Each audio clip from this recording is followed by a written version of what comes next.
Hi யால், நானும் எங்கள் அம்மாவும் பிராண்டடான டிஷ்வாஷர் லிக்விட் தான் யூஸ் பண்ணிட்டு இருந்தோம். டிஷ்ஷஸ் எல்லாம் வாஷ் பண்ண அம்மாவுக்கு வந்து ரொம்ப நாளாவே பாம்ஸ் எல்லாம் இரிட்டேட் ஆக ஆரம்பிச்சிருச்சு. டாக் பேச்சஸும் வந்துச்சு. இந்த மாதிரி டாக்டர் கிட்ட கன்சல்ட் பண்ணும்போது கெமிக்கல் ஃப்ரீ டிஷ்வாஷர் லிக்விடை வந்து யூஸ் பண்ணுங்க அப்படின்ற மாதிரி சொல்லிட்டாங்க. அப்போ இன்ஸ்டால பார்த்தபோது பீக்ரீன் நேச்சுரல்ஸ் அவங்களோட பேஜ் நான் பார்த்தேன். அவங்க ப்ராடக்ட்ஸ் எல்லாமே biodegradable, eco friendly and toxin free. அது மட்டும் இல்லாமல் free from SLS, SLES, sulphates, phosphates and artificial colours. Main ingredients வந்து பார்த்தீங்க அப்படின்னா சோப் நெட் அண்ட் ஷேக்காய் பவுடர் தான். இந்த டிஷ்வாஷர் லிக்விடை ஃபர்ஸ்ட் யூஸ் பண்றதுக்கு முன்னாடி பாட்டில நல்லா ஷேக் பண்ணணும். பவுல் ஆஃப் வாட்டர் எடுத்து 20 ml ஆஃப் லிக்விட் அதில் ஆட் பண்ணணும். அவ்வளோதான். இதை யூஸ் பண்ணி நம்ம டிஷ்ஷஸ் எல்லாம் ஈஸியாக வாஷ் பண்ணிடலாம். நமக்கு டைம் அண்ட் வாட்டரும் வந்து சேவ் ஆகும். ஏன்னா இதில் வாஷ் பண்ணும்போது பபிள்ஸ் எல்லாம் கம்மியாக தாங்க வருது. மறுபடியும் வாஷ் பண்ணணுன்ற அவசியமே கிடையாது.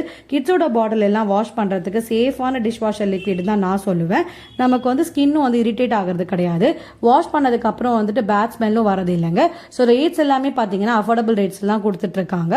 ஸோ நீங்களும் வாங்கி ட்ரை பண்ணுங்க. நம்ம ஹெல்தியான லைஃப் ஸ்டைலுக்கு ஒரு ஆரம்பமாக இது இருக்கட்டும். தேங்க்யூ, பாய்.